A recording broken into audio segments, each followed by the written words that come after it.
E estamos de volta com o BBcast, o seu podcast de automobilismo e outras nerds.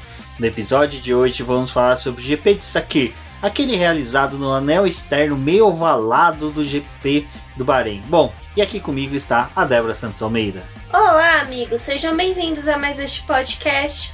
Sabe aquele meme do Scooby-Doo, onde você vai tirando o capuz e vai descobrindo quem tá lá embaixo? Então, foi basicamente o que aconteceu com o Russell e o Hamilton nessa corrida, e assim também com os mecânicos ali da Mercedes que foram surpreendidos pelos mecânicos da Ferrari. Exatamente, olha, esse GP tinha tudo para ser construído como um GP bem tranquilo, bem suave. A gente sabia que ia ter um pouquinho de trânsito, mas acabou não tendo. Mas no final foi um GP movimentadíssimo e é aquilo que eu cheguei a falar. Se a Fórmula 1 quer fazer 25 GPs, que faça uma rodada dupla no Bahrein, incluindo esse anel externo como uma segunda etapa, porque olha, foi bem bacana a corrida. Bom, pessoal, mas antes de a gente começar esse episódio, gostaria de convidar vocês a se inscreverem lá no canal do Boletim do Paddock no YouTube e conhecer mais sobre o nosso trabalho, acompanhando as nossas lives às terças e às quintas-feiras, disponíveis lá, e onde vocês podem interagir com a gente, comentar um pouquinho mais sobre a corrida. Então é um conteúdo além desse podcast. Exatamente. Bom, e não se esqueçam de conferir nossa campanha do financiamento coletivo e contínuo do Apoia-se. Esse financiamento vai ser muito importante para o Boletim do Paddock em 2021, porque a gente provavelmente vamos conseguir aí, dando tudo certo, questão de vacina, tal, fazer a cobertura de inúmeras categorias nacionais em loco, Stock Car, Porsche Cup, Copa Truck, Copa HB20, e o apoio de vocês vai ser fundamental para que a gente possa se deslocar até os autódromos. Então, visitem o link que nós temos aqui na publicação, tanto do podcast como também se você estiver ouvindo pelo YouTube, e confira a nossa campanha do financiamento coletivo e contínuo. Você vai ter algumas mimos, entre eles participar do nosso grupo do WhatsApp, e para 2021 eu penso em alguns novos mimos aí para os nossos apoiadores que vão sair conforme a gente conseguir agora se organizar no mês de dezembro e janeiro. Recordando vocês também que agora em dezembro para janeiro começa as inscrições para a Copa Os Carteiro. Então quem quiser participar, mora aí na Grande São Paulo região, pode se deslocar até São Paulo, fale comigo, fale com a Débora, também procure pelo Ricardo Bannerman ou Os Carteiro nas redes sociais e verifique aí a sua entrada para esse campeonato de kart, porque é muito bacana, é muito gostoso, é o melhor kart armador do estado de São Paulo, com certeza.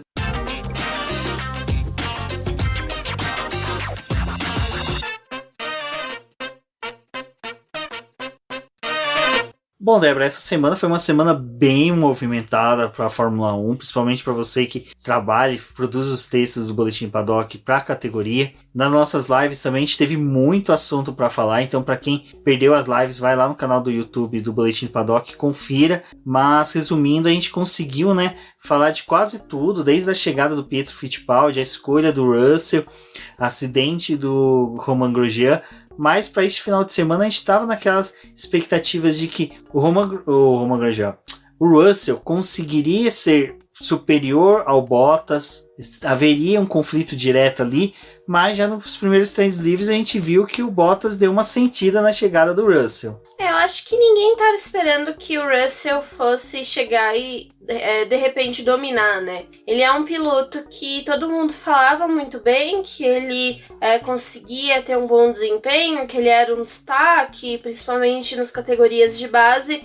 Eu, assim como a Samara Elou, que faz as transmissões lá com a Poca, ela também tinha uma ressalva com relação ao Russell e eu era muito pé no chão, assim, com o desempenho dele.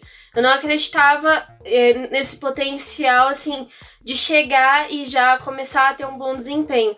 Porque quando a gente vê algumas coisas, assim, em relação a treinos que são realizados dentro da Fórmula 1, esses treinos esporádicos, teste de pneu, essas coisas, é normal a gente ver outros pilotos acabarem se destacando. O Russell, ele teve oportunidades de dirigir o carro da Mercedes. Em algumas dessas oportunidades ele realmente estava ali liderando ou comandando esses treinos.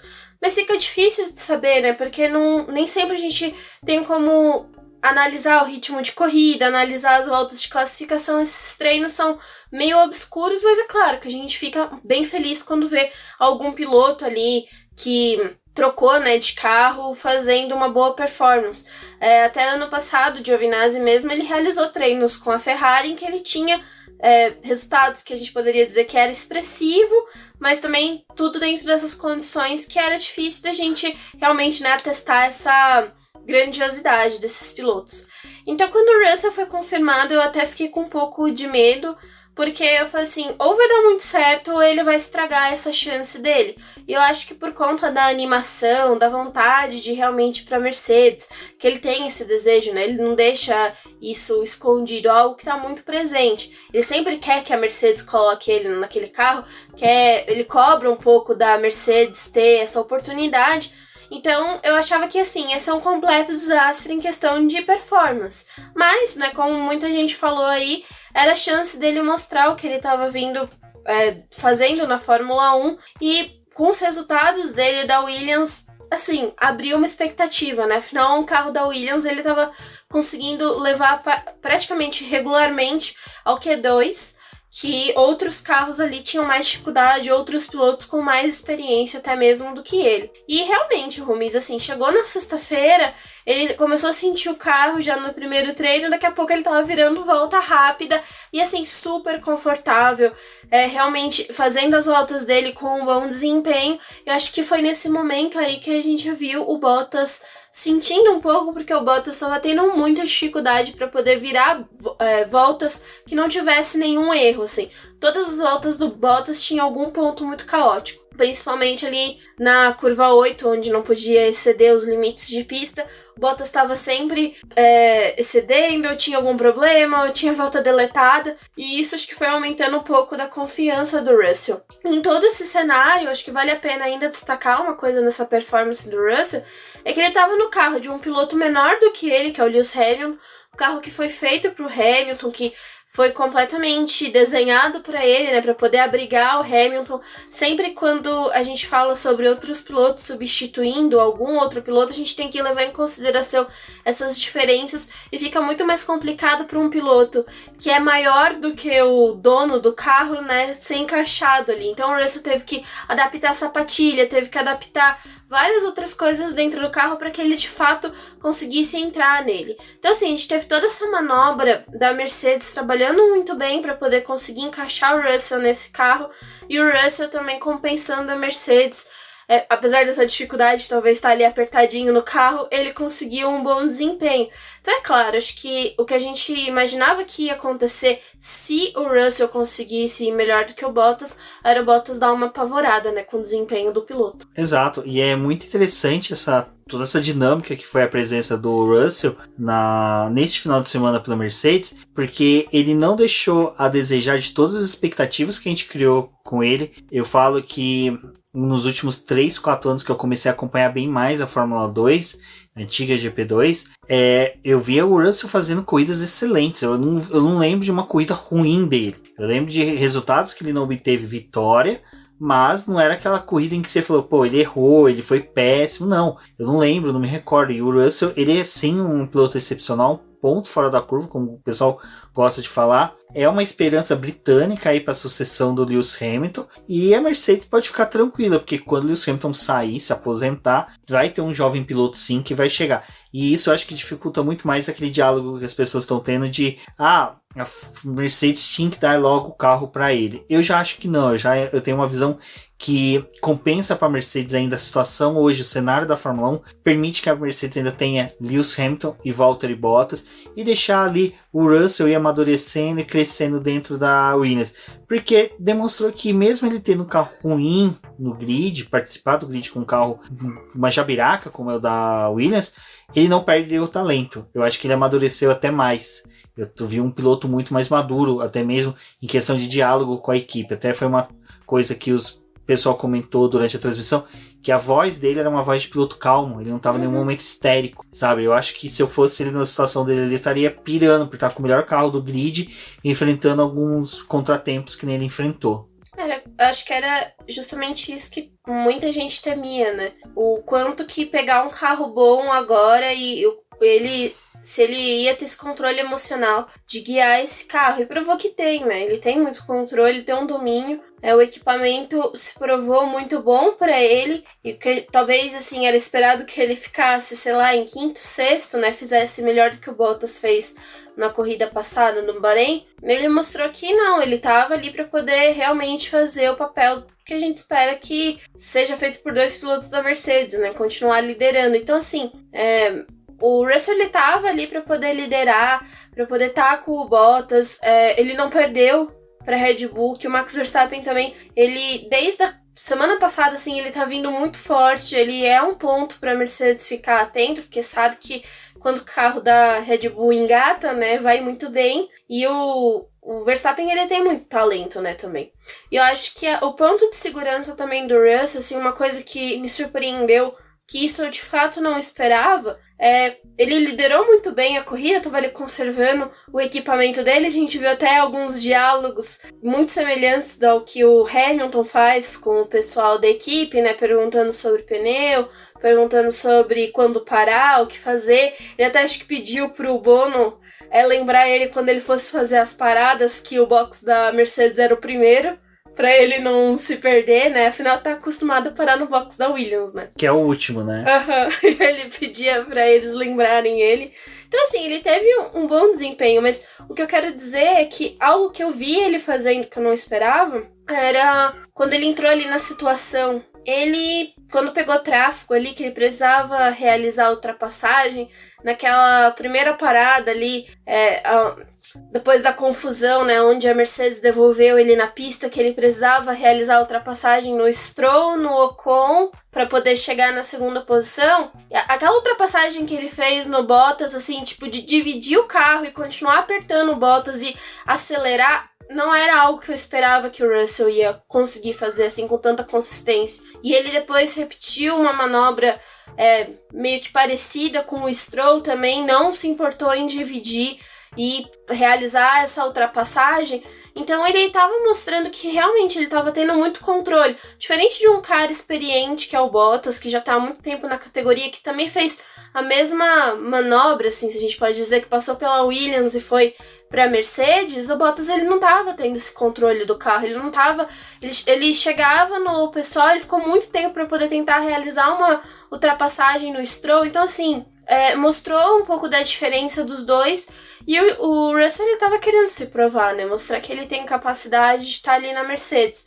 Eu acho que fez bem esse período do Russell com a Williams, apesar de ainda ser, né, um carro que tem um grande problema, mas ele começou a tirar muita coisa produtiva desse carro. Eu acho que trouxe um amadurecimento para ele precoce até, sei lá, a gente pode dizer dessa forma. E agora, com essa chance da Mercedes, ele mostrou que realmente, assim, ele tem garra e é um possível candidato a ter essa vaga.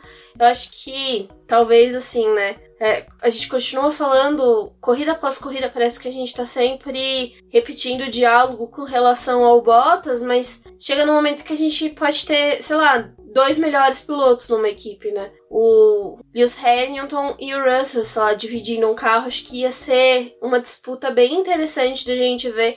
Apesar de considerar o Lewis Hamilton um piloto muito mais completo, um piloto que tem muito mais experiência, todas as situações que ele passou de adversidade na pista formaram a questão dele de saber o momento certo de parar, de fazer as coisas na pista, que eu acho que ainda falta pro Russell, porque ele ainda precisa de mais corridas para poder ter isso.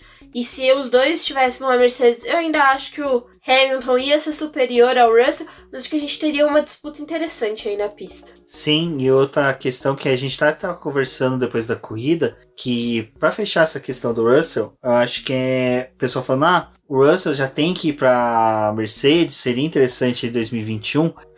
Uma coisa que faz com que o Russell não seja uma peça essencial para Mercedes para 2021 é porque o Bottas, bem ou mal, entrega resultados que são satisfatórios para a Mercedes. Porque ela sabe que tem o Lewis Hamilton vencendo, tem o Bottas ali como escudeiro, sabe, segurando as Red Bull, segurando as Ferraris ou qualquer outro carro que venha para chegar no Lewis Hamilton. E quando o Lewis Hamilton não entrega, o Bottas consegue, bem ou mal, ir lá entregar algum resultado. Vamos colocar isso também em circunstâncias de corridas normais. Corridas atípicas, como foi Turquia, essas outras assim, a gente pode até dar uma relevância. Dito isso, o que é interessante de uma análise é o seguinte, eu acredito que a movimentação do Russell para o time principal da Mercedes, é lógico, a Mercedes só tem um time principal, mas subir, né, da Williams para a Mercedes, seria o que a Red Bull vai fazer no final de ano agora. Se a Red Bull assumir o contrato de que vai permanecer com o contrato do Albon, a Mercedes fica tranquila, ela fica realmente relax, sem preocupações. Agora, se a Red Bull me traz um Pérez, nisso que o Pérez está entregando agora, a luz de alerta se acende na mesa do Toto Wolff. Ele já fala, opa, a Red Bull com 2 pilotos entregando resultados, que nem é o Max Verstappen e o Albon, já chega a ser preocupante para a equipe. Também temos a questão do motor. Dependendo da movimentação, se ela for para o motor Renault, cara, vai pegar o melhor motor do grid, sabe? Ela pode até mesmo ter essa circunstância de melhora de qualidade. Então vai depender muito da movimentação da Red Bull. Mas hipoteticamente o Pérez indo para a Red Bull, eu acredito que a Mercedes não vai de plano já pegar o Russell para a equipe. Eu acho que ela deve permanecer com Bottas, e caso o Bottas não venha entregar e haja uma possível ameaça da Red Bull de encostar na Mercedes até ultrapassar a Mercedes num campeonato de construtores em que a gente tem um cenário de só Lewis Hamilton entregando e Verstappen e Pérez indo mais ao pódio do que a dupla da Mercedes, indo mais a dupla da Red Bull, então aí eu acredito que possa haver essa movimentação sim para preservar o título de construtores da Mercedes. Então vai depender muito desse cenário de final de ano, como os carros vão estar na pré-temporada. Então é uma questão, acho que de uma coisa muito mais com o tempo saberemos como vai ser. É interessante que a gente saiba que o Pérez tem chance sim ainda de ir para a Red Bull. Eu acho que ele consegue cada vez mais entregando resultados. E Christian Horner, após a corrida, falou em entrevista que o Albon só tem 2 caminhos a seguir. Ou permanece na Red Bull ou vai para o banco, ou ele vai para a geladeira. O que isso diz? Provavelmente Tsunoda deve assumir a AlphaTauri. O Albon não vai ser rebaixado como aconteceu com o Kvyat e como o Gasly. E ele indo para o banco, Deus sabe lá quando que ele retornaria para a categoria. No possível aposentadoria do Pérez na equipe, ou o Verstappen indo para uma outra equipe, sei lá, talvez Mercedes, que seria a única opção que o Verstappen teria de grande equipe para poder ir. É porque a gente tá tendo uma situação em que o Verstappen quer saber, né, o que esse motor aí, o que a Red Bull vai definir com o motor, porque eu acho que muito disso vai ditar se ele vai permanecer na equipe ou não, e se um contrato de longo prazo vai ter essa posição, essa relevância aí pra ele, porque o Verstappen ele chegou num ponto da carreira dele que ele precisa realmente se firmar numa equipe, e não que ele não esteja firmado na Red Bull, porque ele obviamente tá, né, ele é o primeiro piloto ali, tem uma situação confortável, mas uma equipe que possa brigar, né, e a gente torce para que numa mudança de regulamento a Red Bull consiga fazer um carro bom, parece que sim, mas tem todas essas questões aí, acho que é outro ponto que ele também tá avaliando. Então até ter um álbum ali, né, a próximo da equipe com chance de retomar para a Red Bull, talvez seja interessante para eles, dependendo do que eles vão traçar aí para o próximo ano, porque talvez um Pérez ali na situação da Red Bull com o Max Verstappen, a gente pode até ter essas disputas internas, mas eu acho que seria uma competição até bem interessante. Antes eu não gostava muito dessa ideia, mas conforme foi passando as corridas, é triste ver que o Pérez vai estar fora, né, do grid da Fórmula 1 em 2021, se nada se definir, mas acho que seria interessante a gente poder ter a oportunidade de ver uma briga entre o Pérez e o Verstappen, né, até que interna o Verstappen ter um piloto que possa disputar com ele, assim, brigar até com ele, e eu acho que o Pérez também na situação do motor, né, dependendo do que a Red Bull optar, e se ela resolver ficar com esse motor Honda aí para poder continuar fazendo todo o aparato de desenvolvimento dela e ser uma equipe que agora tem motor, acho que o Pérez também ele teria uma bagagem para poder auxiliar a equipe aí, apesar de não ser o campo dele, mas eu acho que tem experiência, né, com o motor Mercedes, trabalhou muito tempo com o motor Mercedes, sabe que é um bom motor. Não que ele vai ser o cara que vai lá mexer no motor, né? Mas acho que talvez a experiência dele possa guiar o time em um patamar de se alavancar, né? Exato, então toda essa questão ainda vai seguir pelos próximos dias. Torcer, né, para que Abu Dhabi seja o ponto final dessas discussões, que já no teste dos jovens pilotos velhos que vai ter, a gente já tenha definido todo o grid, até mesmo o contrato do próprio Lewis Hamilton, né, com a Mercedes já seja definido nos próximos dias, que é algo que ainda está em aberto, por mais incrível que pareça. Bom, mas voltando aí para a questão da corrida, a gente teve a classificação e aí sim, né, o Bottas tirou o coelho da botina dele, da bota dele, e demonstrou que ele realmente é um bom piloto e consegue fazer uma volta surpreendente, mas a 20, né, a 20 centésimos, né, dele estava o Russell, então o Russell não ficou tão distante assim.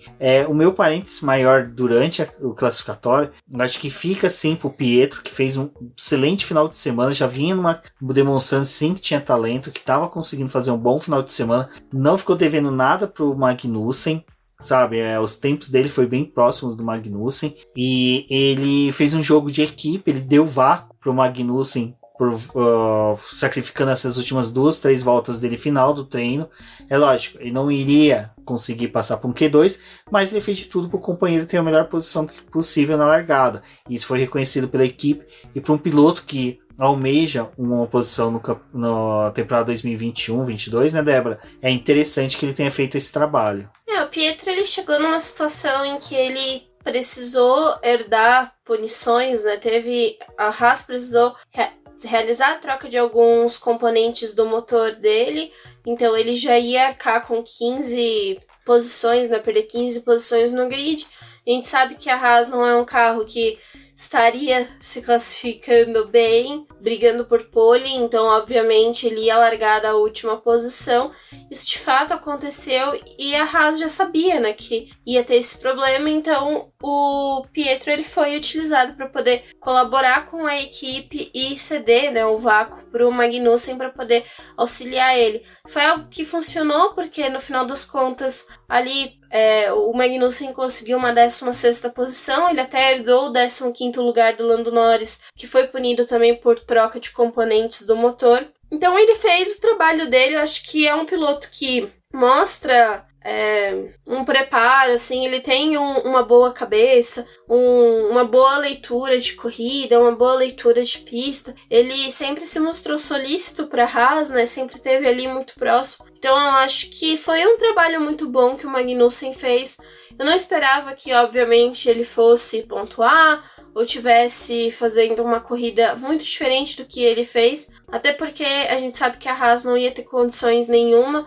Um carro que tá com motor Ferrari com vários problemas, assim, não tinha como. A Ferrari sofreu, a Alfa Romeo sofreu. A melhor chance que a Ferrari chegou a ter no final de semana foi destruída pelo próprio Leclerc. Então, assim, ele fez o trabalho dele, né? E apesar da diferença, assim, da distância pro Jack Aitken, né, que também substituiu o Russell ali na Williams, né? O tempo de volta deles acabou mostrando uma disparidade entre os dois. Eu acho que é algo que a gente foi vendo durante a corrida. Eu acho que aí vale a pena até falar um pouquinho dos carros da Williams antes de voltar pro fato do Pietro. É que, cara, eles estão com um motor Mercedes, né? Tipo, o Latifi teve uma boa corrida se não fosse o problema lá com o vazamento de óleo. Tipo, o Latifi tava indo bem. O Aitken, ele foi chamado para poder fazer o trabalho dele ali, substituindo o Russell, e apesar da batida, ele também tava fazendo uma boa corrida. Não eram pilotos que a gente podia esperar que fosse muito além do que eles já têm com o carro e do desempenho deles. Então, assim, o Pietro fez a corrida dele, tava tranquilo, ele ganhou mais a oportunidade de participar de Abu Dhabi, que ele até falou que aquilo tirou um pouco do peso das costas dele, porque ele achou que ia ser só aquela oportunidade, que ele só ia ter o GP de Sakir, que o Grosjean ia tentar assumir o carro lá em Abu Dhabi, e aí o Gunter até fez, né, a questão de avisar pra ele que não, olha, a gente já definiu que o Grosjean ele não vai correr a próxima corrida, você fique tranquilo que você vai estar com a gente em Abu Dhabi também. Então ele tá ali pra poder fazer o trabalho com a equipe, não tem como ir muito além porque é uma Haas, E eu acho que foi uma boa estreia, era o desejo dele de correr com um carro de Fórmula 1. A gente sabe o quanto que isso faz diferença. A gente viu por muito tempo o Sérgio Sete Câmara, né, ali com a McLaren, depois no time da Red Bull com a AlphaTauri, não teve essa mesma chance que o Pietro. Foi um outro piloto que passou assim pela Fórmula 1 e agora tá indo pra Fórmula E pra poder correr lá. Então o Pietro, ele pelo menos matou o desejo dele, né, de dirigir um carro de Fórmula 1, assim. Foi bom, foi legal a gente ver um piloto brasileiro no grid, foi legal ele tá curtindo aquilo ali, tinha muito amigo dele, assim, pessoal de internet, porque ele é muito envolvido com o pessoal que joga, tem muito apoio desse pessoal, assim, indo muito bem, o pessoal gostando, sabe? Então, acho que foi legal. Realmente não tinha como esperar que ele fosse conquistar ponto, que ele fosse fazer nada de diferente do que ele já fez. Exato, e o que é interessante do Pietro é a tranquilidade com que ele agiu com tudo isso. Então foi muito satisfatório ver um garoto jovem ainda, menino, com uma cabeça tão boa e tão tranquila. E outra coisa que foi interessante foi também, assim, eu não gosto do termo Pacheco, ser, sabe, porque é brasileiro. Cara, tava sendo sensacional o final de semana, acompanhando pelas redes sociais o pessoal abraçando o Pietro, torcendo por ele, sabe? Eu acho que muitas vezes o brasileiro pega essas manias de que ele, não podemos ser clubista, não podemos ser...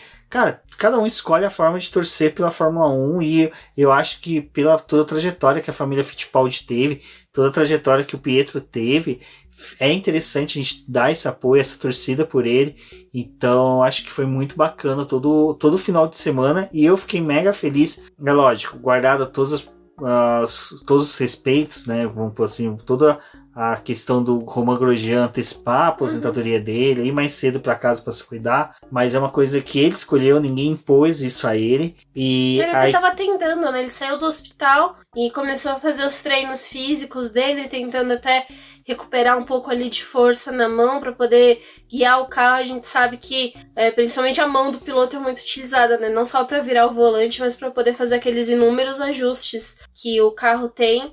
Então, o Grosjean, ele estava tentando voltar para Abu Dhabi, ele queria terminar a carreira dele dentro de um carro de Fórmula 1, né? Cruzar a linha de chegada pela última vez, foi até o que ele falou. E do outro lado a gente tinha o Pietro que, apesar de ser um piloto de teste, né, de fazer coisas para Haas, assim, em off, com simulador, ele até falou, né, o que eu tive que aprender nesse fim de semana foi a lidar com aquele tanto de botão que o volante tem, lidar com todas as estratégias que o time passa pelo rádio, que também é uma coisa que, apesar dele já ter corrido em outras categorias, Fórmula 1 é um pouco diferente, né? Tem toda essa pressão. E ele tava lidando, assim, eu acho que é natural, a gente já tinha um tempo que tava sem um piloto brasileiro no grid, tentar abraçar, né?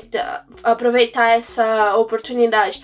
Então, a gente falou até lá na live do BP, olha, o Pietro ele não teve uma carreira muito sólida, ele tem uma carreira que é um pouco duvidosa, eu vou colocar isso entre aspas, porque, né, ele tem alguns resultados ali que são interessantes, mas o campeonato já não existia no outro ano que ele correu, tem algumas questões, aí a gente olha para a carreira do próprio Enzo Fittipaldi, que é irmão dele, tem uma carreira muito mais sólida, né, com outros tipos de resultado, tá numa academia Ferrari, então teve 2 focos em carreiras aí que foram construídas de forma diferente. Então, olhando todo o cenário da Fórmula 1, com poucas oportunidades e com poucos assentos e vagas aí, e toda a situação do Pietro, eu acho que assim, a gente tinha vontade de que o Pietro fosse assumir um carro de Fórmula 1, mas infelizmente era um desejo nosso, né? Assim, tal qual o Sete Câmara. A gente tinha momentos em que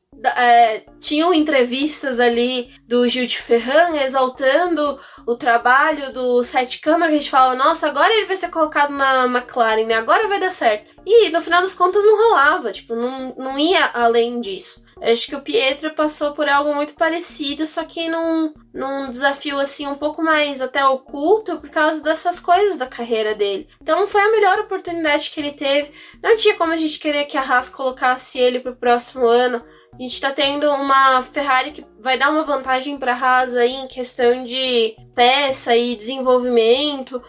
Tem o Nikita Mazepin que tá vindo com um caminhão de dinheiro pra Haas. A Haas é uma equipe que tá precisando de dinheiro e até tá tendo aquela conversa, né, meio esquisita de que talvez o próprio Gene Haas não queira ficar tanto tempo na Fórmula 1 e apesar deles terem assinado o Pacto de Concórdia, né, tipo, se alguém comprar a Haas, o nome Haas poderia sair da Fórmula 1. Então, tá tendo essa manobra. Não tinha como esperar que o Pietro fosse ser encaixado numa vaga. Ele fez o que ele podia, foi uma oportunidade. A gente gostaria de ver ele no grid? Provavelmente, mas eu acho que não é algo que vai acontecer. É uma pena, né? Mas aquela coisa, né? É sempre interessante que ele fique ali, piloto de teste de uma equipe, como posso falar? Esse resultado dele, essa apresentação que ele deu hoje no final de semana é interessante até mesmo para outras equipes que não tem piloto de teste. A gente não sabe como vai se comportar essa questão do Covid nos próximos anos, então às vezes pode ser que ele se torne um Hülkenberg da vida e faça substituições. Não é ruim para a carreira dele, ele é um piloto que eu acho que se daria muito bem numa Fórmula E, que se daria muito bem numa Fórmula Indy, que se daria muito bem numa Stock Car, em qualquer outra categoria. Ele é um piloto brilhante, é um piloto bom, mas é que infelizmente é aquela coisa, são só 20 vagas na Fórmula 1, são só menos de 30 vagas na Fórmula 2, agora não recordo se são 26, 24 carros. Então, o número de vagas nas categorias são limitadas, nem sempre o piloto que a gente gosta vai estar entre eles. Então, fica a nossa torcida aí pro Pietro ter novas chances, vai ter agora em Abu Dhabi, e que ele faça bonito mais uma vez. Bom, agora, né, já saindo aí da questão do Pietro, outro piloto que foi em destaque também no quali foi o Leclerc, que já no começo da corrida, né, Débora, o que ele conseguiu de destaque positivo na classificação, colocando a Ferrari num quarto lugar, ele conseguiu de péssimo destaque já no começo da corrida, após aí ali também uma largada pífia do Bottas. Foi na mesma medida, né? Ele conseguiu dosar igualzinho. Fez aquela classificação que até ele saiu do carro antes, foi lá se pesar e a gente ficou tipo, mas como é que a Ferrari tá tão confiante de que ele não precisa dar mais uma volta na pista? Porque, tipo, não tem ninguém melhor que a Ferrari, realmente. Tipo, os outros carros da Ferrari tudo abaixo do 10º e o Leclerc é o responsável pela melhor volta ali. E foi, né? Realmente ninguém conseguiu superar ele, ficou com o quarto lugar lá tranquilão, porque ninguém conseguiu dar uma volta melhor do que ele. E beleza, né? Acho que era esperado que no decorrer da corrida a Ferrari fosse perder algumas posições, afinal não tinha motor, retas longas, uma pista muito veloz. E aí, bom, todo o brilhantismo que o Leclerc teve realmente nessa classificação ele perdeu na primeira volta que ele deu nessa corrida do Bahrein. E, nossa, foi um desastre aquilo. Foi complicado, viu? Olha, porque acho que teve várias partes aí desse acidente, né? O Bottas tracionou mal, então ele ficou, o Russell conseguiu ultrapassar ele, eles sobraram ali, aí na curva 4 tinha mais gente do que devia fazendo aquela curva, porque tava o Bottas, tava o Leclerc, tava o Pérez, o Verstappen, e assim, o Verstappen ele tava tentando defender a terceira posição, o Pérez tinha surgido ali do lado dele, o Leclerc também, com chance o Leclerc resolveu obliterar o Pérez, né, tiveram aquele toque que não foi um toque roda com roda, mas muito ruim, porque conseguiu tirar, né, o Pérez, assim, ali naquele acidente ali, o Pérez, tipo, ficou com um pneu furado, com problemas, e a manobra do Verstappen, né, que ficou realmente sem espaço, com um carro rápido, batendo no muro de contenção, e aí depois a conversa dos dois, né, quando saiu o Leclerc. Ah, mas não aconteceu nada, não, tipo, tá tudo bem aqui, não, foi um acidente, e aí o Verstappen, tipo, mano, você é burro? Você é burro? Você é realmente estúpido, né? Porque foi isso, sabe? E aí, tipo, olha, foi um show de horror essa primeira...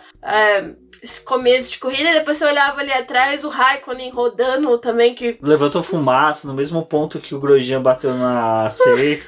Aí todo mundo, tá pegando fogo de outro carro, vai ser o mesmo desastre da última vez. Olha, eu acho que foi uma largada muito caótica, né? E, olha, tá na hora do Binotto realmente ficar lá com o carrinho da Ferrari que tá sendo feito, lá com o motorzinho, volta pra fábrica, porque não dá certo, sabe, ele na pista. Já foi provado que não rola, a equipe quando tá lá, acho que fica apavorada com ele, sei lá o que acontece, e aí deu esse problema com o Leclerc, depois a gente teve todas as paradas do Vettel conseguiram ser uma porcaria, mas todas assim, tipo, pistola que não prende o parafuso. A porca. A porca.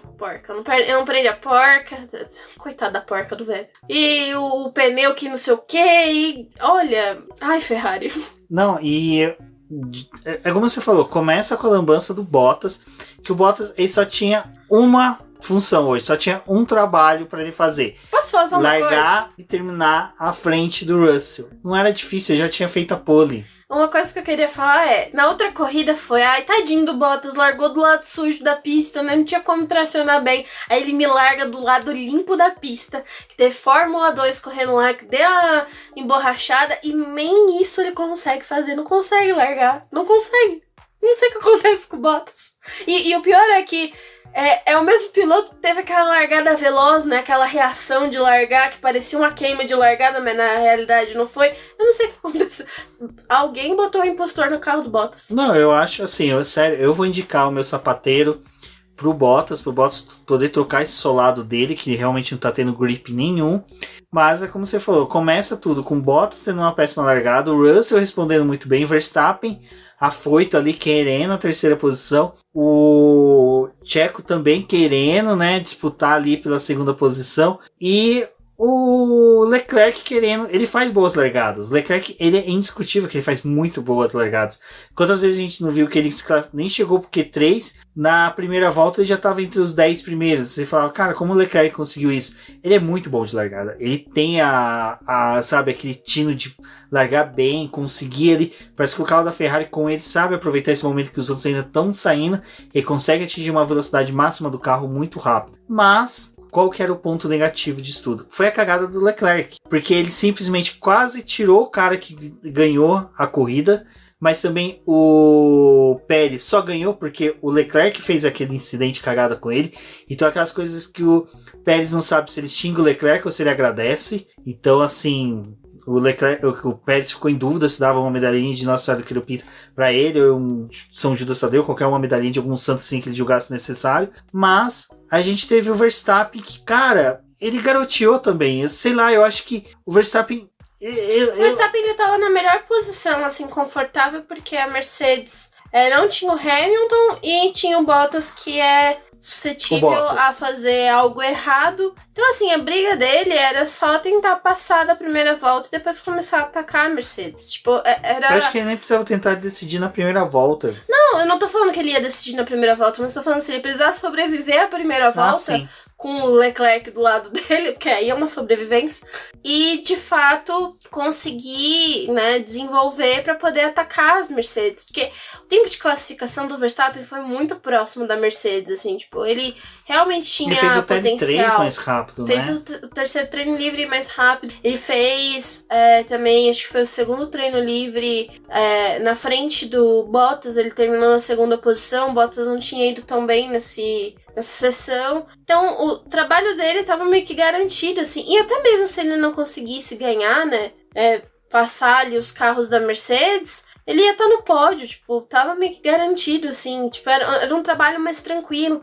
Acho que quem tinha que se preocupar mesmo com algum desempenho era o Pérez e o Leclerc. E o Leclerc também nem tanto, né? Porque, dado a questão do circuito, o Leclerc em algum momento ele ia perder aquela posição ali. Ele já ia perder pro Pérez, provavelmente, com essa largada. Então ele, de fato, também não ia ter muito por onde sair, né? Ia acabar perdendo desempenho. A gente tinha Ricardo, Ocon, os carros da McLaren, e aí bem pontuando assim, um pouco para baixo, mas tinha os carros da McLaren também, então tinha um movimento ali para que não precisava fazer isso nesse começo, mas rolou. E é engraçado que o pessoal pega dessa linha no Vettel, mas para quem se lembra, no GP da Estíria, que foi o segundo na Áustria, né, o Vettel, para não bater no Carlos Sainz, numa jogada semelhante ao que o Leclerc fez hoje, ele rodou o carro. Rodou. Ele apertou o botão dele lá, que tem um V de Vettel, que ele roda o carro automaticamente.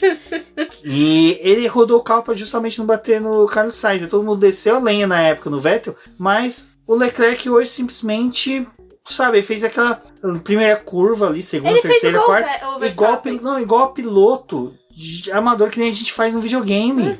Sabe, eu acho que tem hora que eu critico o Lando Norris de, às vezes, o Lando Norris eu acho que não passa mais tanta confiança que nem ele passava antes. Eu acho que, sabe, esse negócio de dividir o espaço dele com esse pessoal de jogar videogame meio que tá mexendo com a cabeça dele. E o Leclerc às vezes também parece, ele quer fazer curva de videogame. E isso é inadmissível. E é o que eu tuitei até hoje. E até agradeço o pessoal que me segue no Twitter. Pra quem não me segue, segue lá. Tô soltando alguns vídeos bem engraçadinhos até. Mas... é um famosinho do Twitter. Exato. Obrigado, Everaldo Marques. E o Flávio Gomes. O que foi interessante é que o Leclerc, ele tem que parar com esse negócio de que eu sou idiota, eu sou burro, eu sou estúpido. Porque, mano, ele já é um piloto de Fórmula 1. Ele tá correndo pela segunda equipe, sim. Não, a primeira equipe mais tradicional, mais top, fodástica da Fórmula 1 que já existiu. E ele não tem mais espaço para erro. Tudo bem, todo piloto pode errar tranquilamente. Lewis Hamilton erra, várias outras pessoas erram, mas errar que nem ele faz de forma amadora, sabe? Ele sabe? Toma escolhas ruins em alguns momentos, né? E eu acho que... me incomoda ver um piloto assim. Não, incomoda. E um piloto que vai liderar a equipe ano que vem, tipo... E tem o Verstappen também, né? Ele cometeu erros, de certa forma, assim, durante a carreira dele, que até botou em dúvida a questão da pilotagem dele, mas a gente vê o Leclerc fazendo pelo mesmo caminho, assim, desse início do Verstappen, e não tem tanta gente apontando o dedo pro Leclerc quanto tem pro que o Verstappen faz. Tipo, eu vi numa proporção, assim, hoje no Twitter, muita gente criticando o Verstappen por ele ter ficado sem espaço, batido o carro, porque como se ele tivesse que dar um jeito ali de frear o carro e tentar se livrar daquilo e voltar, mesmo que fosse na última posição, porque não sobrou espaço para ele. Os dois não deixaram, nem o Leclerc nem o Pérez deixaram espaço suficiente pro Verstappen. Daqui a pouco vai que alguém resolve fazer um meme tipo Titanic, que tinha espaço aí, me provar que tinha como colocar uma prancha ali e salvar o Jack, que no caso é o Verstappen. Aí a gente conversa. Mas eu acho que não tinha. E não teve a mesma proporção que um cara que estragou a corrida do Verstappen e quase poderia ter acabado com a corrida do Pérez também, né? Porque num circuito muito apertado, o Pérez teve uma chance de ir ultrapassando, né? De ir conquistando posição, mas poderia ser muito mais difícil, até porque ele parou ali na primeira volta e você fazer um pit stop nesse circuito, nesse anel externo do Bahrein, uma volta que era de 58 segundos numa corrida, você perdia praticamente 20 segundos no box, você estava perdendo metade de uma volta, né? Então, pro Pérez estava realmente difícil. E o Pérez fez uma corrida excepcional depois. Então, eu acho que é difícil, cara, porque o Leclerc vai assumir a posição de primeiro piloto ano que vem. O Sainz pode ser um bom piloto, sim. Ele realmente tem uns desempenhos legais, mas eu não sei o que vai virar e a postura do Leclerc em algum momento vai ter que mudar. Exato. E aí que a gente tem o Verstappen fora da corrida após a primeira curva, o Pérez tendo que fazer um pit stop prematuro e o Leclerc fora da corrida. Tivemos ali a entrada do safety car, foi removido os carros, tivemos a relargada, mas que vem agora é a situação do Albon, que caiu sobre os ombros do Albon a necessidade dele pontuar e fazer bonito pela equipe da Red Bull. Não que na corrida no final ele não tenha tido um bom resultado, ele até teve, porque ele foi sexto colocado, mas desculpa, o cara com o segundo carro do grid, ele tinha obrigação de ser entre os 4 primeiros. Na minha opinião, ele tinha obrigação, é incontestável isso. Um cara que consegue um pódio numa corrida, na outra consegue ser um pouco, sabe, fora da curva. Mas o problema do Albon começa no Qualify, né, Débora? Porque ele me pega, Verstappen tem a terceira colocação e o Albon simplesmente faz o 12º tempo. O Albon, diferente do fim de semana passado, em que ele estava tentando realmente andar próximo do Verstappen, a gente teve sessões de treino livre, a própria classificação, o Albon bem próximo ali do Verstappen, isso não se repetiu nessa semana, nem durante os treinos livres, assim, o rendimento do Albon estava bem diferente do Verstappen, não merecia, assim, tanto destaque. A classificação provou que realmente ele não estava se encontrando aí nesse circuito mais veloz, mas a classificação do Albon não foi boa, mas eu acho que a corrida, até que olhando, assim, a posição dele de largada e aonde ele terminou, foi até um pouco melhor, porque ele conseguiu conquistar posições. Em alguns momentos você olhava assim, o Albon estava sempre fazendo uma ultrapassagem, disputando espaço com alguém. Foi uma corrida até que interessante dele, deu um movimento, dado que em momentos da pista, assim, que tinha 3, 4 pilotos abrindo asa, né, para poder se defender e atacar o piloto que estava na frente.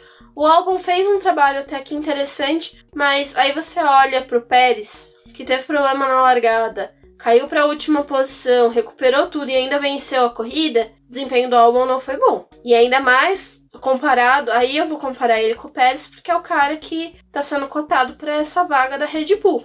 Não foi bom o desempenho do Albon, assim, foi interessante, mas dado o fato do Verstappen ter abandonado na primeira volta, realmente precisava de mais um joguinho de cintura aí pra poder conseguir o pódio que ele conseguiu na semana passada. Não, e aqui olhando, no quali, por exemplo, ele já tomou um vareio dos 2 carros da AlphaTauri. Aí, no sábado, toma essa bucha da AlphaTauri e quem me vence a corrida do GP2, da Fórmula 2, Tsunoda. Aí, sabe, o cara já começa ali a sofrer uma pressão. Porque, olha, um cara que tá em ascensão para poder assumir uma vaga na AlphaTauri, tá ganhando corrida ali na pista que eu tô me dando mal. Aí chega na corrida, ele consegue ficar à frente dos carros da AlphaTauri, mas o Lando Norris, que largou lá em penúltima posição, me chega em 10º, o Albon me chega em 6º, e entre eles só tem as Mercedes que teve a lambança. Uhum.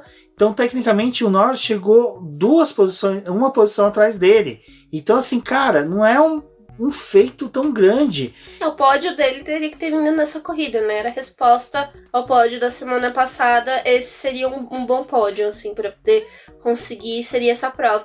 Porque ele tava numa situação em que ele não largou do final, que ele tinha condições de realizar a ultrapassagem, mas acho que o problema do Albon é o que não a Red Bull falou, mas dá pra poder fazer essa leitura, é que a parada do Albon jogou ele de novo abaixo do 10º, ele teve que voltar, recuperar a posição, e a gente vê que o Albon, ele não é o piloto de corrida de recuperação, né? Não é um Pérez que largou teve que recomeçar a corrida da última posição e terminou em primeiro.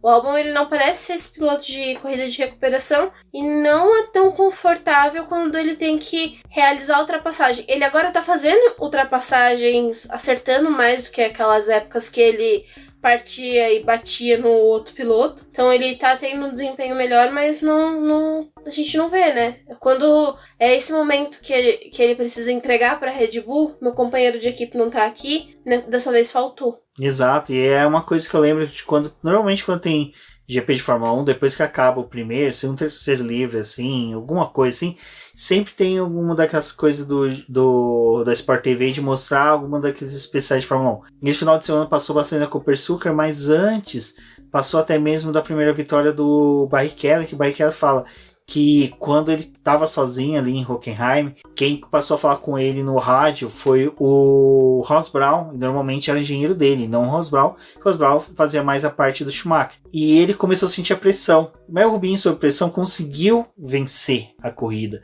sabe? Conseguiu levar o carro à vitória. O Albon parece que, é por isso que eu falei, o Verstappen saiu da corrida, é a hora que o cara tem que falar, pô, é o meu momento de brilhar, é o momento que os holofotes estão sobre mim, é a hora que eu tenho que provar que eu sou bom. E o Albon estava naquela situação em que ele era o funcionário que entrava na sala do chefe, tomava um esporro, saía na recepção, tava o cara com o currículo entregando, falando, olha, ganhei uma corrida, que foi o Pérez. O Pérez simplesmente fez uma live essa semana, até a gente brincou, o pessoal nas redes sociais brincou, parece uma live do boletim, porque ele usou o mesmo software que a gente. Mas o Rubens sempre faz uma live melhor. Exatamente. Gostaria de ressaltar isso. Muito obrigado. E acompanhe, terça-feira... Tá pagando meu salário, eu tenho que fazer isso, né? Terça e quinta-feira teremos lives às 19h30, então acompanhe, vai ser bem bacana essa semana. Se possível, quarta-feira talvez vamos fazer inventar uma da Stock Car, mas vamos ver ainda. Mas o que acontece é o seguinte, o O álbum, ele faltou esse tique que ele tinha de tipo, cara, eu tenho que marcar o Pérez. Eu não tenho mais que marcar o Verstappen. Eu tinha que marcar o Pérez. Sabe aquela coisa de... Quando a gente corre de kart, às vezes a pessoa fala, marca alguém na pista pra você correr próximo dele, pra você ter um ponto de referência. O cara não tem um ponto de referência, o cara não marcou o Pérez, cara, que é o cara que tá, sabe, todo dia ali imprime um novo currículo, sabe? Faz uma atualização nova. Hoje eu fiz um cursinho na Cato aqui que me ensina como ultrapassar. Hoje eu fiz um cursinho na Cato que bem isso. Que me ensina a vencer a corrida. Só posso falar só uma coisa? O Christian Horner, rapidinho, só pra finalizar essa parte de comédia do Pérez querendo chegar na Red Bull, o Christian Horner deve estar numa vida de saco. Sabe aqueles desenhos animados que tem sempre alguma coisa de insistência, que o cara abre a caixa de pizza, tem o currículo do Pérez. O cara abre uma latinha de Red Bull, tem o currículo do Pérez. Exato. Uma coisa mais ou menos assim. Quando você estiver tomando banho, eu vou estar lá. Exato. O Christian Horner, tipo, tá tomando banho, tá com sabão no rosto, estica o braço assim pra pegar a toalha. Tá o Pérez entregando a toalha pra ele. Ele pega um shampoo mexicano. Exato. Guacamole chega lá, o cara fala, pô, guacamole no meio do Bahrein, onde que chegou? É uma coisa assim que tá, o Pérez tá entregando, cara, sabe? Faz o mínimo, sabe? Que é você entregar mais do que o teu concorrente, ou pelo menos ficar próximo do seu concorrente. E é aquela coisa, pra mim, o álbum tem que ser banco e, sei lá, virar pra Red Bull e falar assim, olha, a Audi saiu da Fórmula E, que tal a gente ir pra Fórmula E? Olha que tal, vamos lá, a equipe da Red Bull na Fórmula E, a Cíntia Venâncio vai ficar feliz, o mundo vai ficar feliz, vai ter um energético na corrida elétrica, olha, dá pra fazer até brincadeiras, trocadilhos de energético com energia, enfim. Só uma coisa que eu fiquei espantada, porque eu até falei pro Rumes, cara, eu não tinha me dado conta disso até hoje. Foi o fato do Pérez não ter vitória. Eu fiquei, como assim que o Pérez não tem vitória? Porque o Pérez, ele tem foto em pódio, né? Você consegue lembrar dos pódios do Pérez. Tá lá em algum lugar. Eu fiquei, como assim ele não tem vitória? O que aconteceu do momento que ele entrou na Fórmula 1 até agora que ele não tinha uma vitória? Porque pra mim, o Pérez é o cara que teria vitória, sabe? Eu não consegui entender isso. Eu acho que a palavra que define o Pérez é perseverança. Ele é um piloto que... Ele foi muito criticado, né? Eu mesmo hoje tuitei falando assim, gente, no BBcast vocês vão ver que minha voz está diferente. Minha voz realmente está um pouco de cansaço, porque já são 1h48 da manhã, a gente tá gravando aqui. Mas a questão maior é que eu era muito crítico do Pérez, porque eu peguei um ranço dele, da passagem dele pela McLaren. Porque eu tinha uma expectativa muito grande, porque o ano de 2012 dele na Sauber foi um ano excepcional, ele conseguiu pódio. Cara, ele teve aquela quase vitória em cima do Fernando Alonso, eu acho que foi na China. Cara, foi um ano lindo do Pérez. Cara, quando ele chegou, eu falei, cara, na McLaren, eu falei, vai ser lindo, a gente vai ter um piloto latino-americano, vai ser uma coisa sensacional. E de repente, cara, ele começou a desandar, teve o lance da bandeira com a folha da maconha no GP de Austin, sabe, território americano, essa provocação. Então, ele tinha problema de querer assinar o contrato e depois já começar a desandar.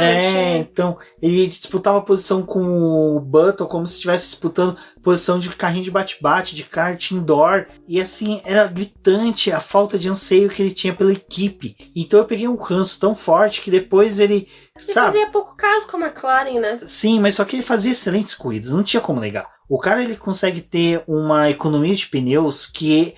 sabe, bota inveja em muito piloto de ponta, em muito piloto que tem 2, 3, 7, 20 títulos de qualquer categoria. Ele é bom sim. Eu que sempre fui muito, desculpa só finalizar, sempre fui muito cego por causa desse ranço. Mas eu sempre via o Carlos Del Valle, por exemplo, podcast F1 Brasil, o Valese falando, o Sérgio Cervelli falando no Boteco F1, de como ele era bom, eu não discordava deles. Eu só não queria admitir porque eu tinha um ranço ridículo dele.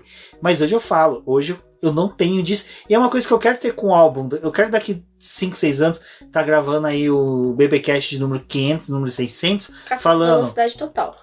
Exato, falando assim, olha, cara, como eu tava errado com o álbum, olha que bacana, o cara conquistou um título, o cara deu a volta por cima, que nem o Gasly fez, como outros pilotos, Felipe Massa também aconteceu de ser rebaixado na Sauber. Então, são pilotos que deram a volta por cima, tiveram anos sabáticos, e que eu quero fazer isso pelo álbum, mas só que o álbum não me ajuda. E o Pérez, pelo menos, tá se ajudando. Eu acho que o interessante do álbum, assim, nessa temporada, e acho que ainda falta, talvez, um pouco pra ele que aconteceu nesses anos é a questão de que, assim, a gente tem um Hamilton que ele consegue dar ordem na equipe, né? Tipo, ele fala pra equipe, olha, gente, se a gente parar agora, a gente vai perder um pódio, vai perder uma posição melhor.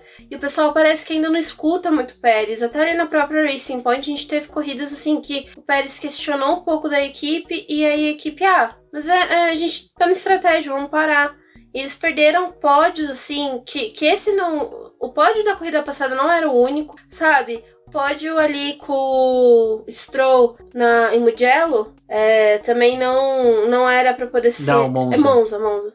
É Itália. Não era pra poder ser só aquele, né? Não era só pra ser esse resultado. A gente viu a Racing Point cometendo erros que poderiam ser até mais favoráveis, dependendo se eles tivessem escutado um pouco mais o Pérez. E nessas corridas agora, tipo, o Pérez realmente tá mostrando que, olha, gente, é muito errado tá fora da Fórmula 1 ano que vem com vocês, com os pilotos que vocês têm, tipo, de ficar com esses pilotos, sabe? E acho que o Pérez, ele tá sendo um piloto muito aguerrido, ele... também passou por vários problemas aí. Acho que essas provocações dele queimaram um pouco ele, porque a gente chegou no começo de temporada em que, tipo, muito bom ter a troca do Pérez pelo Sebastian Vettel, não sei o quê.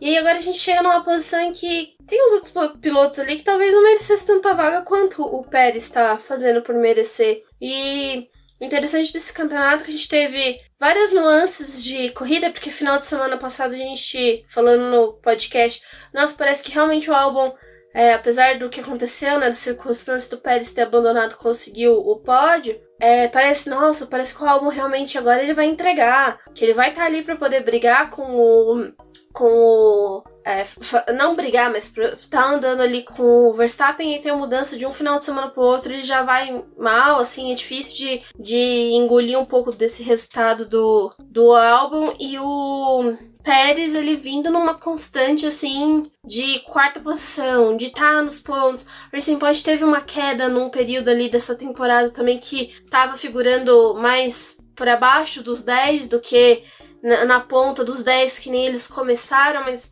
ele tá ali, e aí você tem, mesmo com o desfalque dele, ele tá melhor que o Stroll, tá indo melhor. 2 GPs a menos, né? Conquistando mais pontos, assim, então é difícil. A gente espera que no próximo, né, de uma forma mais constante, seja possível falar melhor do álbum do que é falado agora. A mesma coisa tem com o Stroll, sabe? Ele foi hoje terceiro na corrida, fez uma corridaça, mas ele e o Ocon, eles chegaram lá. Tipo, tudo bem, é lógico, eles chegaram, até o Pérez chegou. Mas o que eu tô falando é o seguinte, eles não tiveram o contratempo do Pérez, ele não teve que remar lá do fundo. Os dois só foram, tipo, ganhando as posições das quebras das Mercedes. O Pérez não, o Pérez, cara, pra mim foi uma corridaça, porque ele foi dentro daquilo que eu falei, a perseverança do cara, de, cara, eu vou pegar, tô aqui em 18º, vou trocar o pneu, vou ultrapassar meio mundo, vou fazer voltas e voltas mais rápidas, vou ter uma economia de pneus, e ele conseguiu fazer isso. O Ocon e o Stroll conseguiram a medida de que a corrida foi fazer, lógico, eles tiveram o mérito deles, conseguiram se desvencilhar das McLarens, conseguiu o Ocon ali naquela briga que ele estava tendo ali, de certa forma, com o Ricciardo, de certa hora, conseguir ter um desempenho maior. Para quem se lembra, na última corrida ele teve, sabe, um pouco de atraso ali com o Ricardo, que foi aquela disputa que a gente falou que os dois estavam disputando e perdendo tempo. E esse final de semana, assim, o Ocon, é difícil de falar que ele foi mal. Ele pode ter ficado apagado diante dessas questões que a gente teve, de Mercedes roubando a cena, do Pérez roubando a cena, mas o Ocon, ele começou um fim de semana, assim, já em treino livre, superando o Daniel Ricciardo, indo à frente do Daniel Ricciardo, estando ali nas primeiras posições. Só na classificação que o Ricciardo foi melhor, conseguiu uma posição melhor, o Ocon não estava tão bem ali na classificação, mas ele surgiu na corrida, tanto que quando ele chegou ali na segunda posição, eu falei, gente, o que o Ocon tá fazendo aqui? Da onde que ele veio? Esse final de semana do Ocon me lembrou agora de uma coisa, para quem gosta de aviação, eu gosto bastante, sempre recebe aquela imagem que fala, eu não me recordar, o modelo do avião, nem o nome do coronel, do brigadeiro, da coxinha, não lembro agora do salgado doce que falou isso, mas é um avião que tá todo retalhado de tiros e somente alguns pontos do avião não tem tiros. E aí esse comandante decide, olha, vamos reforçar o avião aonde não tem tiro nenhum desse que chegou. A pessoa, não, mas o certo não é reforçar aonde que tem mais tiros? O pessoal falou, não, porque aonde que esses aviões que a gente pegou não tem o reforço, não tem tiros, significa que quem tomou tiro aqui caiu. Então, o que eu quero falar? O Ocon parece que ele pegou o que ele errou no final de semana passado, sentou na TV, viu, corrigiu para essa corrida e fez tudo certo. Até a questão do piloto do dia, eu cheguei a comentar no Twitter, falei, gente, o piloto do dia tá muito difícil hoje, porque para mim, desde o Stroll até o Russell, eles mereciam o melhor piloto do dia. Para mim, cara, o Pietro foi sensacional, que chegou em terceiro lugar. Então, muito obrigado à tribo. Vou roubar essa lá do Gaules, da Apoca e do Carva, que foi bastante legal ver a atuação deles na defesa e no prestígio ao Pietro nesse final de semana. Mas, cara, o Pietro chegou em terceiro no piloto do dia, mas eu acho que Pietro, o Ocon, o Stroll, o Pérez e o Russell, esses 5 mereciam ali realmente ser os pilotos do dia, porque, cara, todos tiveram situações adversas no final de semana e conseguiram fazer. O Stroll foi um piloto que, para mim, vai a admiração dele conseguir gerenciar o carro, que era uma coisa que normalmente ele não conseguia. Então foi muito bacana ver ele no pódio. O Ocon foi uma coisa até que no bate-papo lá do grupo do Boletim do Paddock de Acionistas, e lembrando, quem quiser participar, venha conversa comigo, com a Débora, leia nosso programa de apoio, vale bastante lá, porque é gostoso a conversa que tem lá. O pessoal fala, pô, mas por que o Ocon ficou apagado e ninguém falou dele? Porque o Ocon simplesmente esse ano estava tendo um desempenho apagado, mas ele conseguiu esse pódio agora. Eu acredito que vai reacender aquela chama do público de querer acompanhar ele, sabe? Vai reacender esse interesse de acompanhar ele, e foi o que o pessoal falou, ele chega já finalizando o ano, mostrando para a Renault que ele pode entregar e que vem Fernando Alonso, sabe? Isso que eu tô achando um tesão, que, cara, a gente não vai ter um panguado lá do Fernando Alonso, a gente vai ter um piloto que entrega. Lógico, se o Ocon permanecer dessa forma, e eu torço pra isso, porque é o que eu sempre falei, eu não ligo pra um domínio de uma Mercedes, desde que eu tenha competitividade na Fórmula 1. Hoje foi um tesão, cara, disputa o tempo todo na pista, desde os pilotos da Mercedes, pilotos intermediários, lá no fundo, o pessoal disputando posição. Então, o Latifi disputando posição, foi algo bem bacana ali com o Giovinazzi, com o Pietro, com o Magnussen. Então, foi uma coisa gostosa hoje a corrida. Acho que a corrida foi um formato assim que agradou a gregos e troianos e barenitas. Bom, gente, mas aí, né, a gente tem que falar também da questão da lambança da Mercedes. Muito assunto que a gente ia pautar hoje vai ficar para live, então não deixem de conferir a live de terça-feira, pessoal. Se você não é inscrito no canal do Boletim do Paddock, se inscreva, vai lá, já põe na agenda. Toda terça-feira e quinta-feira, 19h30, tem live do Boletim. Conversem com a gente pelo chat. Lá vai estar o pessoal também, que são os acionistas do Boletim. Eu gosto muito desse termo acionista, porque dá uma sensação de que eles estão realmente participando do crescimento do Boletim. Então, mas eu acho que para finalizar o BBcast, que já está com mais de 1 hora de ouvindo, e você, agradeço bastante por ter ficado essa 1 hora com a gente. Eu acho que a lambança da Mercedes foi algo que pegou a Mercedes de forma assim inusitada. Porque o que acontece? Normalmente eu acho que a Mercedes tem um feedback muito constante do Lewis Hamilton, o pessoal tira muito sarro, mas isso é importante. A equipe tá atenta, ela não fica parada. Tem aquele ditado de marinheiro, não, né? Acontece que nem aconteceu com a Racing Point na semana passada, né? Que largaram o Pérez lá, ficaram todo mundo quietinho. Deu tudo errado depois. Tem aquele ditado de marinheiro, né? Que mar calmo gera marinheiros fracos, né? Então, mar calmo, né? Calmaria demais gera marinheiros fracos. E isso é interessante, que foi uma coisa que até eu pensei na última corrida com o Pérez. Que o Pérez ficava perguntando pra equipe, vocês não vão falar comigo, né? Então, eu acho que naquele momento alguém faltou dar uma olhada no que poderia estar acontecendo com o carro dele, ficar atento aos números do carro dele para ter tido a quebra. E eu acho que a Mercedes foi a mesma coisa hoje. Eu acho que do Lewis Hamilton ficar cobrando tanto a equipe de um feedback toda hora do pneu, e os outros 2 pilotos hoje não fez isso, fez com que a equipe ficasse num marasmo. E é algo que para eles não é comum. Eu acho que a equipe da Mercedes é um reloginho tão perfeito funcionando que quando, sabe, a pessoa esquece da corda, ele não funciona. Então não teve aquela cobrança do Lewis Hamilton. E aí, Bono, beleza, cara? Eu sei que você tá gravando um novo álbum aí do YouTube, mas e aí, meu pneu, cara? Sabe, o Russell não fazia isso, porque o Russell nem tá acostumado com isso, porque o carro da Mercedes nem gasta pneu direito, da Williams, quer dizer. Então, eu acho que teve essa questão a equipe tá lá, mais parada, mais tranquila, e de repente, tem pit stop, pega os pneus, pegaram os primeiros que viram na frente, instalaram no Russell. E depois teve toda a lambança com Bottas.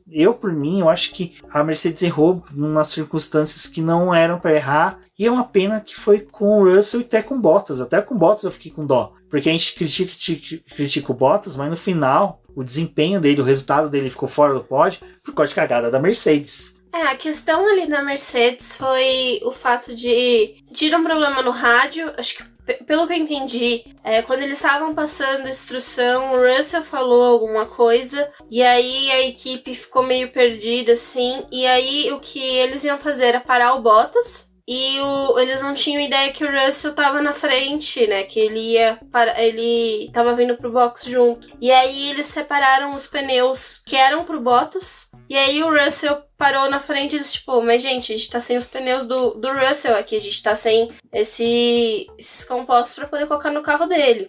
Só uma vírgula. Isso faz sentido se a gente parar pra pensar que às vezes eles podem estar calculando pelo tempo de volta na pista normal. Uhum.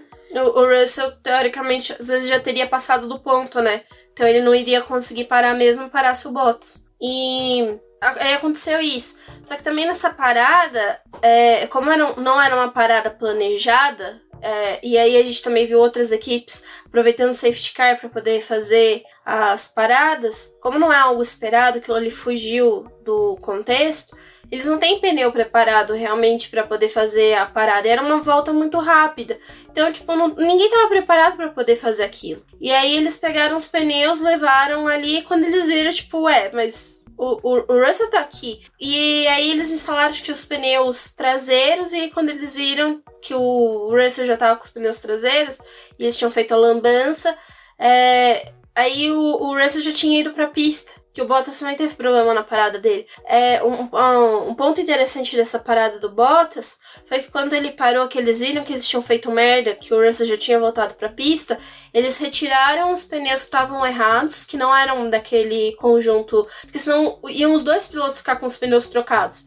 Eles tiraram, como o Bottas estava de pneu branco, aí eles reinstalaram os pneus brancos do Bottas ali no carro e devolveram ele pra pista. Porque, teoricamente, era um pneu que ele ia conseguir terminar a corrida. Não tinha necessidade dessa parada, que eles resolveram fazer. E aí o Russell teve que voltar pros boxes para poder destrocar os pneus. Então ele voltou para um jogo de pneu amarelo. Depois ele ainda usou os pneus vermelhos, que foi aquele momento que ele teve o furo do pneu.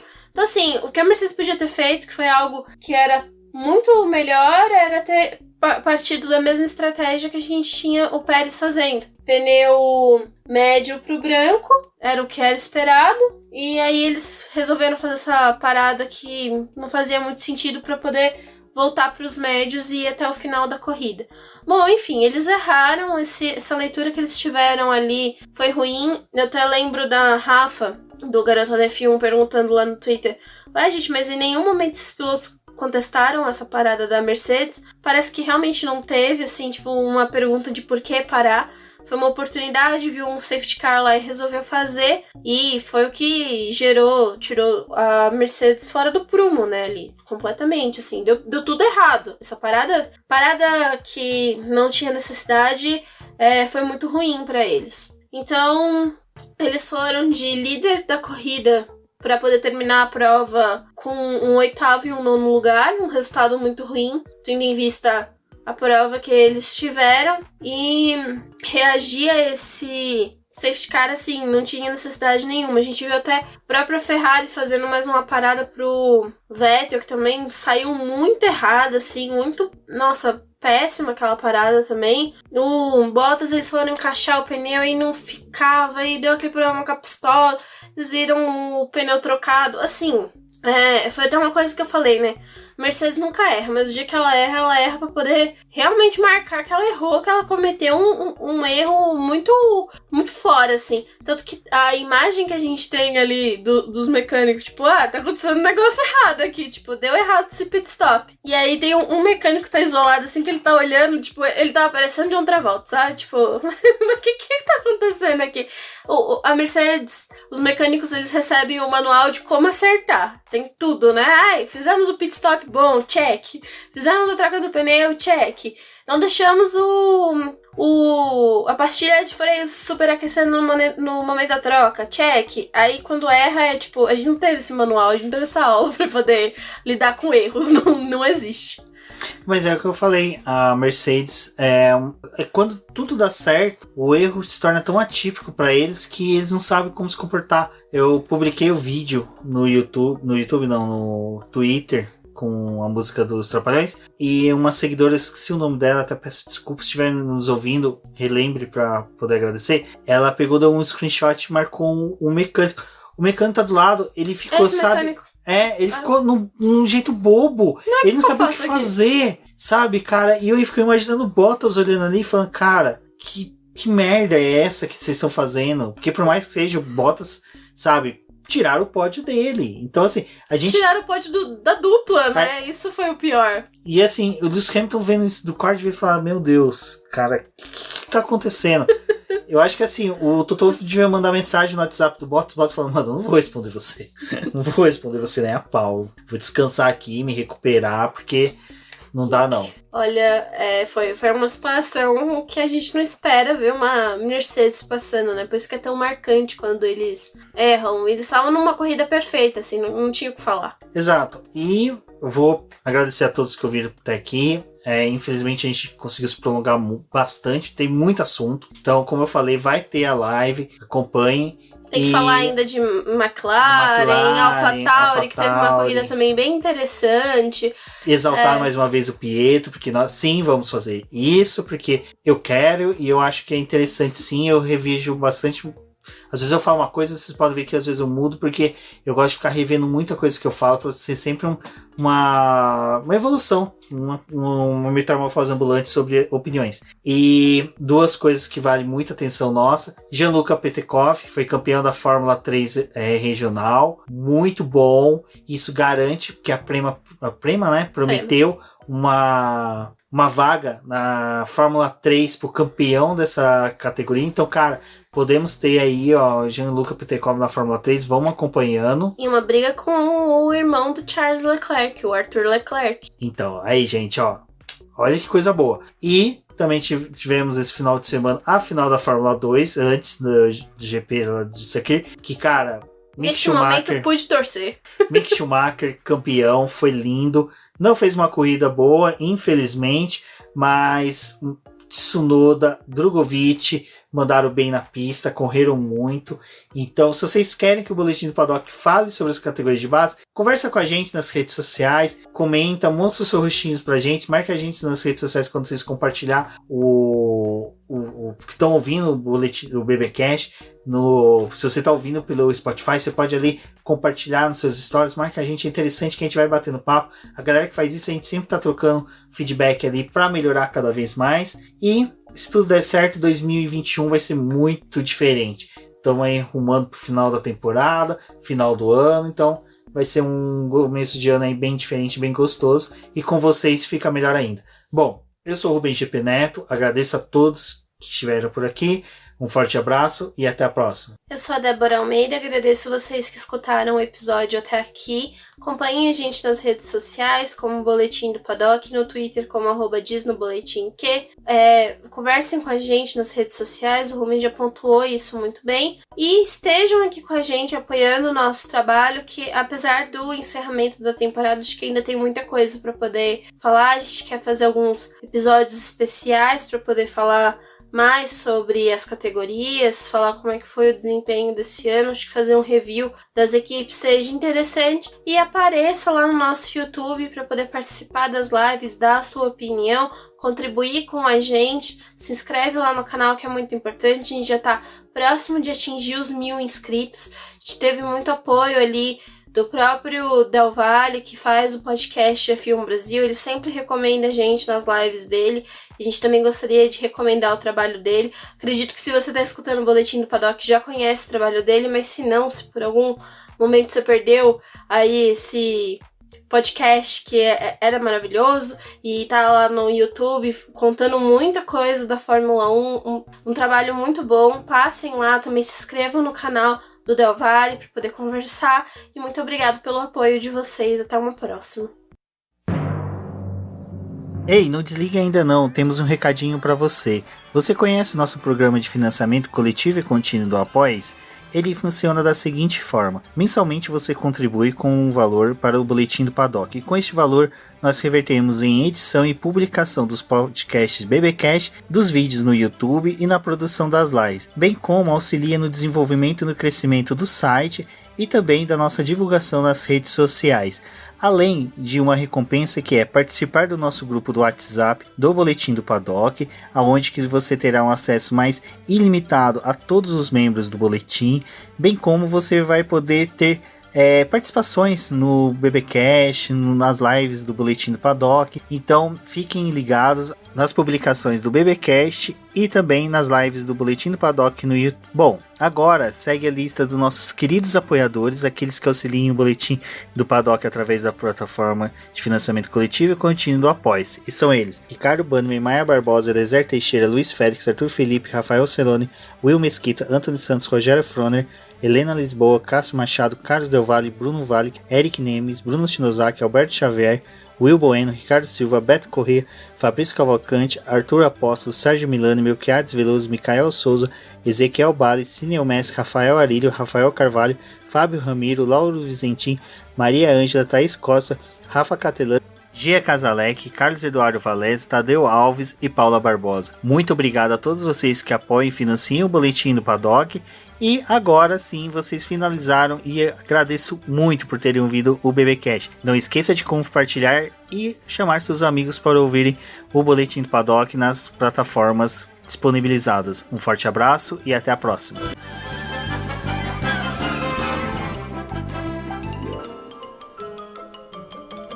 Isso é tudo, pessoal.